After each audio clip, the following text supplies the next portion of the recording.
Asibingelele kuba bukele be Transformation Live. Siyabonga kakhulu.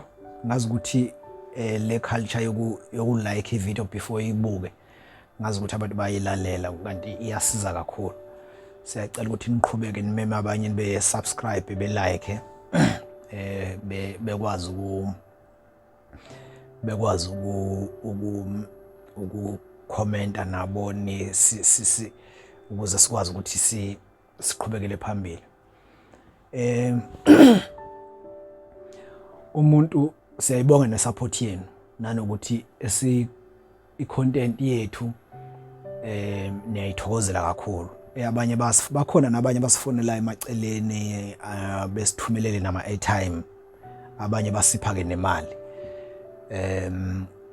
Umuntu ke wayengazi ukuthi umsebenzi awenzayo uyogcina ufinyelele kubantu abaningi, bebaningi kangaka abantu abayithandayo izinto eziqwashisayo ngoba siqale sikhuluma ngejele nezathu ezifaka umuntu ejele neindlela ongayisebenzisa uma uzama ukugwema ijele njalo njalo. Besibonisana nje ngokubuka isimo umuntu adlula kusona. Ngiyakhumbula nje ukuthi ezinye izinto mina ebengikhuluma sengibuye ejele ebengikhuluma ngithi mina ngeke ngisakwenza ukuthi ngeke mina ngize ngishaya unkosikazi ngishaya intombi noma umngami noma ngeke ngibulala intombi noma umngami ngimshayela ukuthi ujolile ngenxa yokuthi uma usungale ngaphakathi ejele akusikho nje ukuthi wawucasukile noma wodiniwe, uhamba ibanga elide.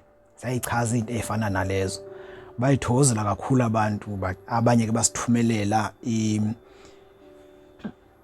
indaba ezithi mayifana ngoba wonke umuntu, in fact wonke umuntu emhlabeni une story to tell, unalo udaba lwakhe akangalichaza olicishe lifane noma noma imphumela yalo kuma emotions akhe olingacishe lifane nolomunye kanjalo njalo.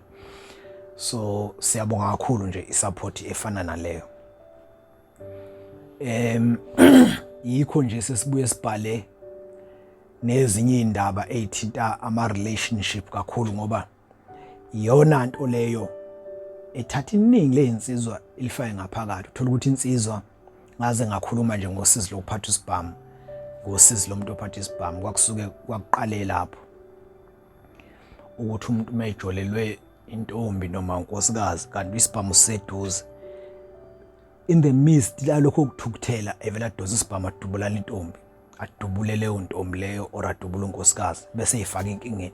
Uma ukuthukuthela sekwehlile bese bona lento ayenzile iyiphutha. Ngike ngabhalelwa ke ngomunye umndeni wakwa Khumalo. Dabula ubuhlungu kakhulu. Dabula ubuhlungu lwenzeka kudala kodwa namanje imphumela yakhona isazwela.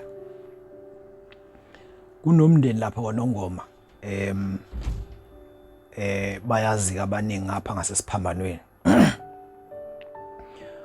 Kunomndeni wakwa Khumalo oke wangithinta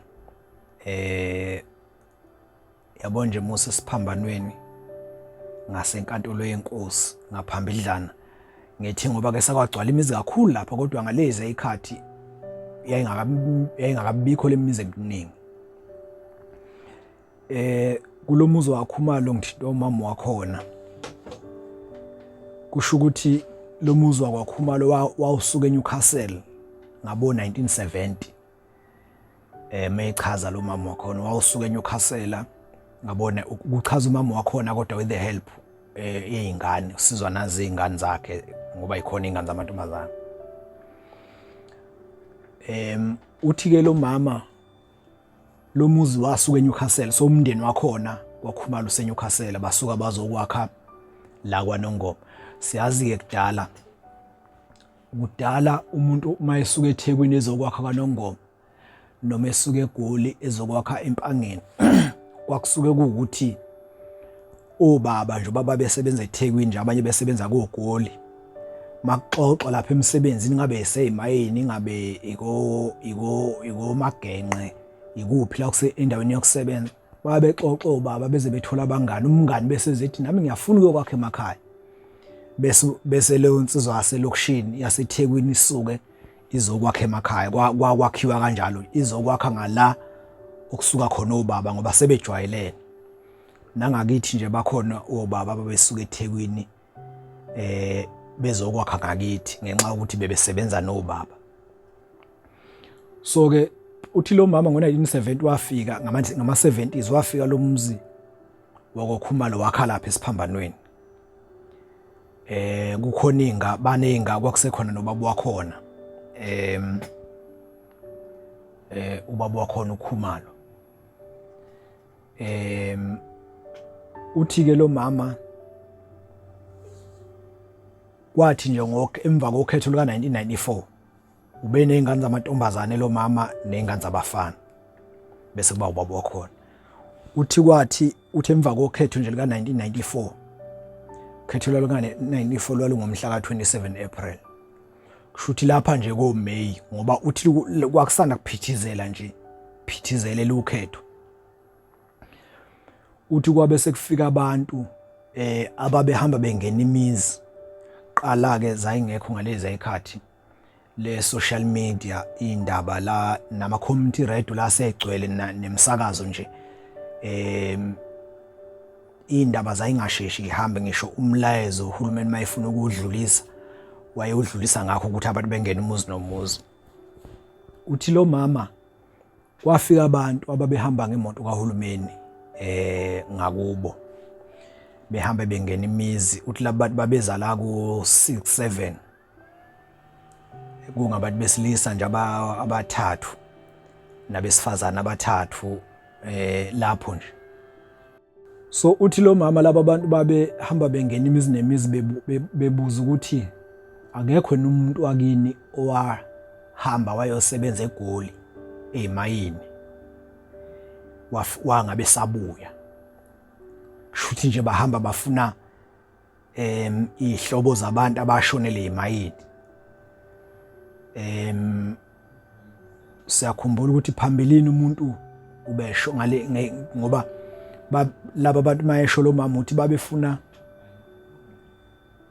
ihlobo zabantu ababesebenza emayini kusuka ngo-1960 to 1994. I'm not sure noma 1970 to 1994. Kodwa babefuna ihlobo zabantu so babengena umuzi nomuzi bebuza ukuthi akekho ubhuti wala ekhaya noma ubaba la ekhaya wakwasebenza emayini wangabe sabuya. Beshoka abantu babethatha imininingwane. Uthi lo mama ayibesethi yena cha akekho umuntu owakwashonela emayini la ekhaya owakwahamba nje wasebenza eGoli wabuya wangabuya asinaye. Bese bephuma ke laba bathu sebeya kwamakhelwane kanjalo. Uthi ke lo mama ngesikhathi ephuma laba bantu bahamba nomunye ubaba nje wayekhulile, kodwa kushuthi kuyilabo baba noma umbona ukhulile kodwa akalona ikhehla kodwa usewubaba nje. Uthi lo mama lo baba wayesethe enganeni yakhe khona lo mama kunengane yakhe ayomagcina intombazana ekuthiwa uNtombi Khumalo. Akhona kamanye amantombazana amadala nobhuti bakhona kodwa nje le yayiyumagcina. Uthi ke lo baba lo hamba nalaba bantu bakahulumeni bese ethi lo baba lokhu kunomzimba wokuba yisotsha. Usho kule ntombazana uthi kufanele nguthathe wena uyosebenza ebusotsheni, uyeke isikole uyongena ebusotsheni. Ngalezi ayikhathi isikole kwangeyona into eyayicompulsory nje kuthina emakhaya wawufunda nje usiyeka isikole umuthanda ukusiyeka ngalezi ayikhathi futhi wawufunda mawugcine go 6 wawusufunde kakhulu. So kwakulula nje ukuthi umuntu ayeke isikole kufana noma intombazane iyalotsholwa iyayivela iyeke isikole kuthiwa ngabusafunda solotsholwa. Uthi ke lo mama ethi lo baba lo kufanele ngimthathe eyoba yisotsha eyoqeqeshela ubusotsha. Uyile ntombazane enomzimba muhle nomzimba omuhle engaba yisosha. ayibejabule ke nala ekhaya bethi hayi phela kungaba into enhle leyo. Bese thi lo baba hayi ngizobuya. Kusho lo baba ethi hayi ngizobuya ngize la ekhaya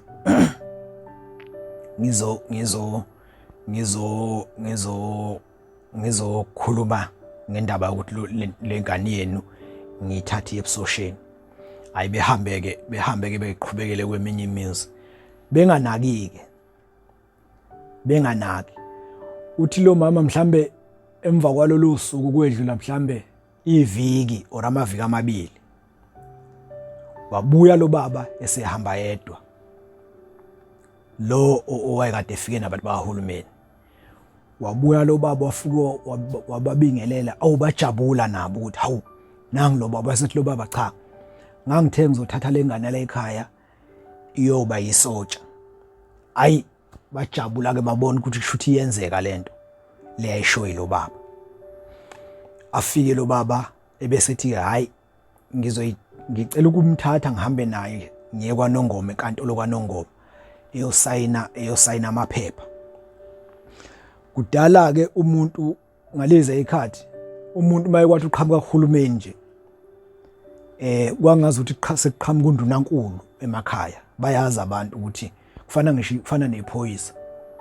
Ngalezi ikhathi abantu babengazi ngisho amalungelo labo bengazilutho nje. Mayeke wathi umuntu ngiyiphoyisa kwakusuke sekuphelile kusesikhulu esiphezulu mayibize ngiphoyisa. Ngisho baba bethu nje amaphoyisa ayebabopha ngokubakhomba ngomunwe. Iphoyisa lalikhomba ngomunwe lisuboshiwe ngabusanda usuboshiwe. So lalihlonishwa kakhulu iphoyisa nomuntu osebenza kuhulumeni. Futhi nani ngamquestion ilutho emakhaya umuntu osebenza kuhulumeni noma oyiphoyisa oyisikhulu nje sika uhulumeni nani ngamquestion. Uthi ke lo mama wayesekhona nobaba wakhona. Uthi ke lo mama wafike uRose igama lika lo mama. Uthi lo mama lo baba wayeseyithatha ke ingane yakhe uNtombi yayina 19 years ngalezo khathi ngo1994. Wayithatha ingane wahamba nayo ngemoto waya kwaNongoma wazoyibuyisa ntambama ngabo 6. Yabuya waphetha amaphepha. Abazi ke nanokuthi amaphepha ani kodwa ayinazo ixivizo khona amaphepha yayiwaphethe. Hayi yawabeka ke lawo maphepha. Hayi kwaqhubeka izinsuku kwase kuthi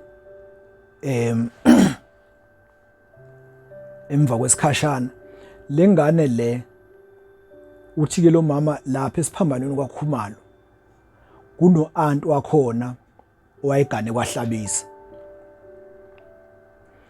Lo aunti njobe egane kwahlabisa nje siyazi ukuthi emakhaya kudala namanje nje u-aunt ogane samhwe makuzoba nomsebenzi uyabikelwa makuzoba nokuthi uyabikela u-aunt amenyo. So uqala kumuntu wayebikelwa ngokuthi ugitshelwe kiwe khona.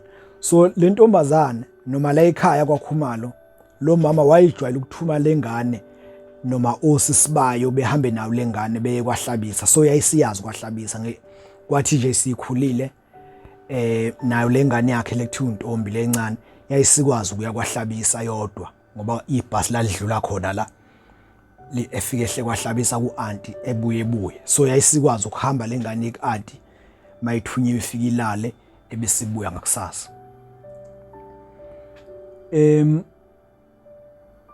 Kuthe ngawo 1994 kushuthi sekula ko September la ko July nje August September ngoba abana idate eqondile mabechaza bathi kwabe sekufika abantu bakwahlabisa. Bafika abantu bakwahlabisa bafika bephethe inkomo ezo12 bathi bazolobola lengane uNtombi le umagcina le okuyiyo le ekade ithathwe lo baba wayesakwaNongoma wathi uyisontsha. Bathi ke yayinhle ingane yabo mayichaza lo mama nosisibayo bayasho ukuthi yayinhle imkahle futhi. So ke wafika abantu bakahlabisa ke bezolobola bazolobola lengane. Bathi ke wakhuza wababazo babo wakhona uKhumalo wakhuza wababaza ukuthi hawu wena ngane ngoba sihlale sikuthuma kwahlabisa nje usufuka wathola indoda lapha ya ayi athethe kuba bokhona ngalendlela athetha ngayo kodwa bese bezemukela inkomo ngokuthi ingane nayo yakhombisa ukuthi iyabazi labantu abafika nenkomo phambilini ke kwakungafani nakuqala umuntu mayifika nenkomo nje kuqala wayengajikisa inhlobo so ke yalotsholwa ke lengane ilotsholwa ngaba kwahlabisa le ndoda yakwahlabisa yayibona njoba lokhu ithunywa kuantwayo ithunywa kuantwa kwahlabisa kusho leli isoka la kwahlabisa la ibona lapho le ntombazana laze la ilandela ke lazofika nakwa Nongoma ke ngithi ngoba malifike kwaNongoma phela lalingabonwa so ke ithemi silotsholwe la ekhaya ubaba wala ekhaya waseyithatha inkomo walobolela indodana yakhe ngawo 1994 ayihlalanga nje nakakhulu mase bechaza wayithatha inkomo walobolela indodana yakhe indodana yakhe yakhona la ekhaya hayi kube isikhasha kushuthi ebese buya lo baba owathi usebenza kuhulumeni cishe mhlawumbe wayesebuya okafoma esechaza mase bechaza cishe wayesebuya okafoma mayibuya lo baba befike bemtshene lo baba ukuthi hey phela ingane isilotsholwe njengoba wena uthi uyifunela umsebenzi ukuba yisotsha nje isilotsholwe manje so asisazi noma asisaboni ukuthi isazokwazi ukuyohamba isazokwazi ukuyoba yisotsha ngoba isilotsholwe bese ethi lo baba hayi nami anginawo akukho ke engingakwenza makuthi isilotsholwe kodwa yona ingane yizo ikhulumela ethi ke lo baba osebenza kuhulumeni phela njengoba ade kuvotwa bekuvotelwa khona lokho ukuthi abantu benikezwe ilungelo lokuyikhethela so nengane izokhetha mayikhetha kuyogana ku right mayikhetha kuyoba yisotsha futhi ku right so mina ngizozwa ngayo hayi bese bethi la ekhaya ke cha ingane izoyisholo ukuthi izohamba iyogana kodwa ubaba wakhona ethi hayi ngeke ingane izohamba iyogana ngeke isakwazi ukuyoba yisotsha ngoba isilotsholo hayi lo baba ke esho ukuthi cha ngeke akwazi ukuyikhethela ingane bese ithatha futhi lengane ngalelo langa ethi hayi kulungile kasambe siye enkantolo kwaNongoma siyosayina kukhona okunye engifuna ukuthi ayokusayina ngoba sekuseduze ukuthi aqashwe so ngenzela ukuthi makuthi ugcina ngokuqashwa kube sokuthi amaphepha akhe aselungile ayithatheke lo ngane lo baba ahambe nayo aphinda ayibuyise entambama futhi ngabo 6 kuloko kokugcina cishe kwedlula 2 days yavela yanyamalala lengane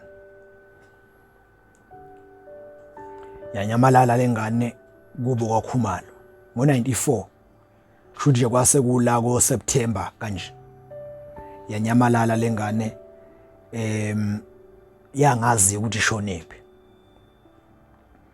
hayi uthi lo mama bayicinga ke ngoba ngosuku lokuqala engalalanga ekhaya hayi bavuka ekseni bayicinga ukuthi ingane ngabiyephi noma kusho ukuthi siyeqile ayisokeni layo ngoba ubaba uyibuyisile phela lo baba lo wayibuyisa kusho ukuthi kwadlula 2 days yasiyanyamalala hayi bayicinga baze bafika kwahlabisa esokeni layo hayi soka lafike lathi ayikho intombi la ya bayicinga na kuantwayo lutho bayicinga baze bayofika ngisho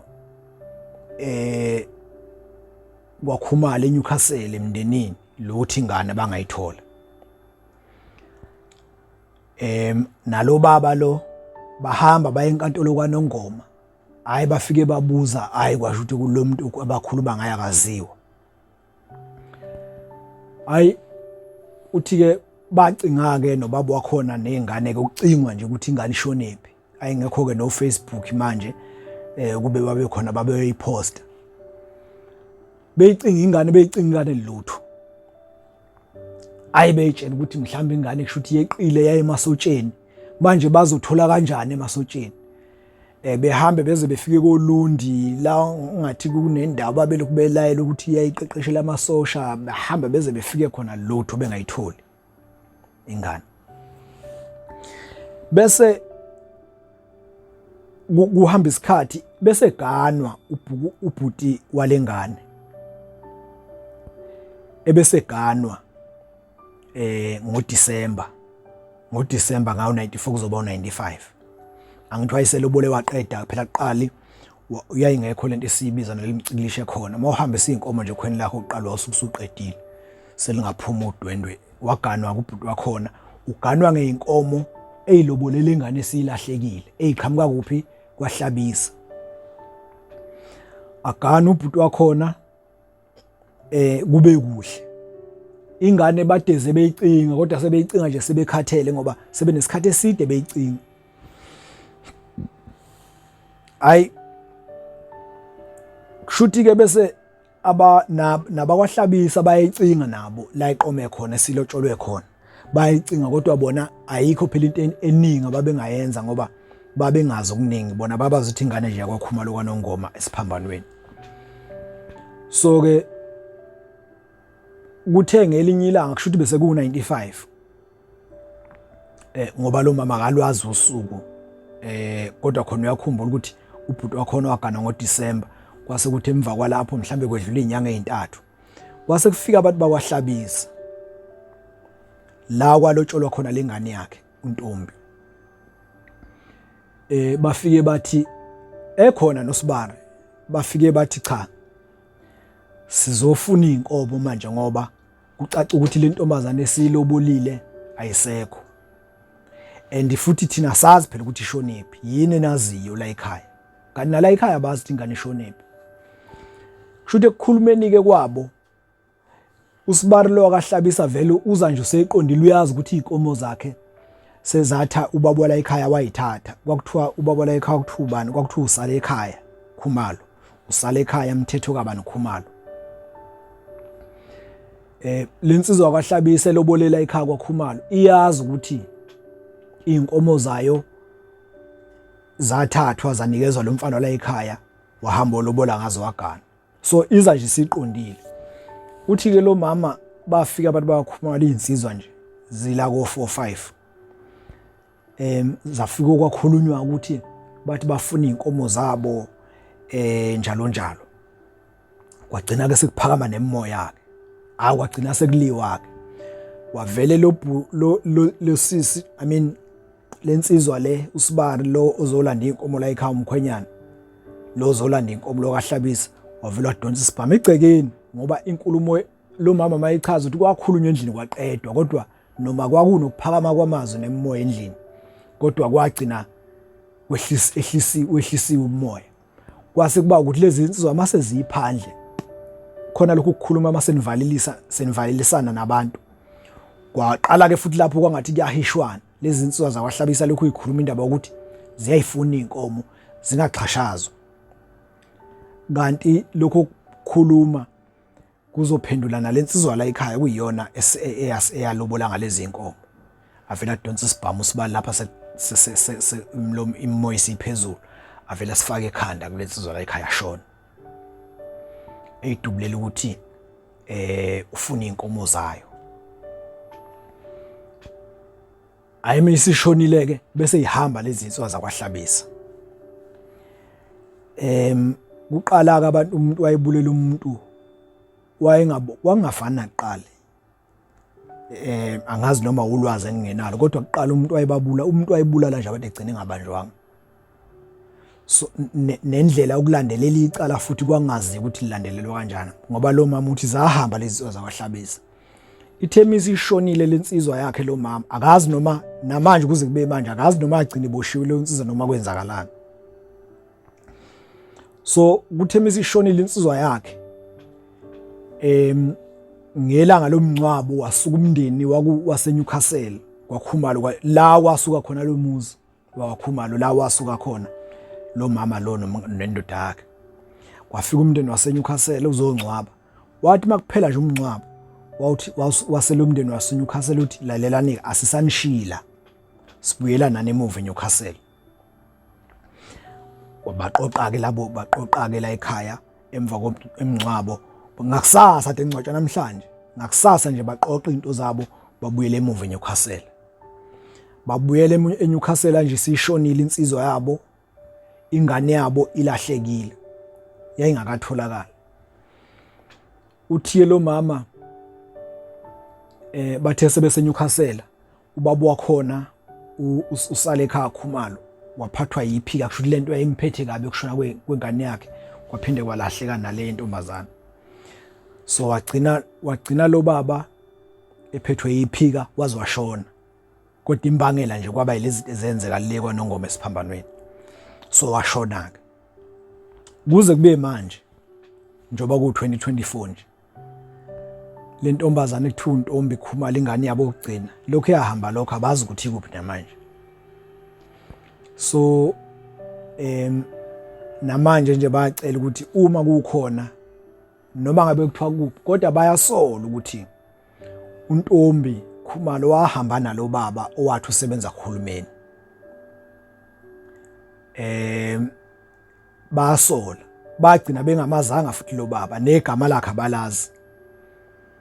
Nezithombe zakhe abanakho akusafani namanje ngoba kube kwakuyisikhathi samanje ngabe mhlambe nesithombe banazo. So ke intombazana lokho yahamba lapho abazi noma yeqa lo baba wahamba nayo wayebasosheni njengoba wayichaza noma yeqa yahamba nalo baba mhlawumbe wayenza umfazi wakhe ngoba uma sebeyicabangela lo mama ukuthi lamaphepha eyayiwasayina ngabe yayiwasayina kuphi enkantolo kwaNongoma lo baba mayesho mhlambe futhi kwakungamaphepha ukuthi bayashada bathi abazi ngoba basakhumbula kahle ukuthi yini ayibhalwe kulamaphepha lana ayibuya nale ntombazana ngoba futhi kwakubhalwe ngesiNgisi.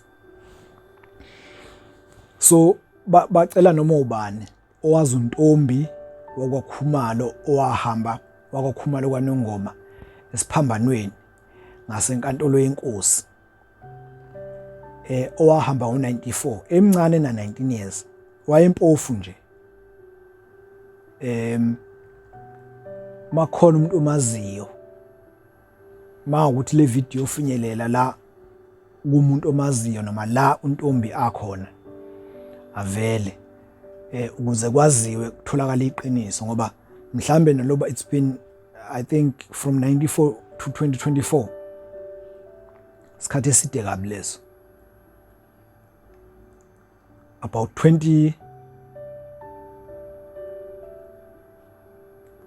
close to 30 years or more.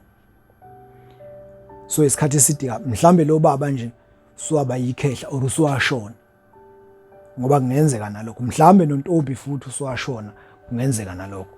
Kodwa nje makwenzeka ukhona umuntu ohlangana nale video azuNtombi wakwaKhumalo kwaNongoma esiphambanweni umuzi wakhona kwaKhumalo wawuthi usuke eNewcastle lo Ntombi lo wayelotsholwe kwahlabisa ngenkomo ezu12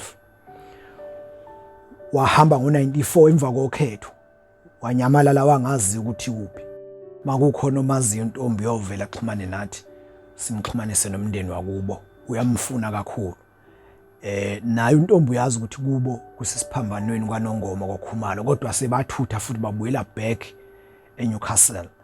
Nakuba yena vele uNtombi wazalelwe esiphambanweni wazalwa sebela esiphambanweni kwaNongoma kodwa nje sebabuyele emanxiweni abo le eNewcastle. So zindaba ke lezi esithola ngakho njalo ukuthi sasisuke share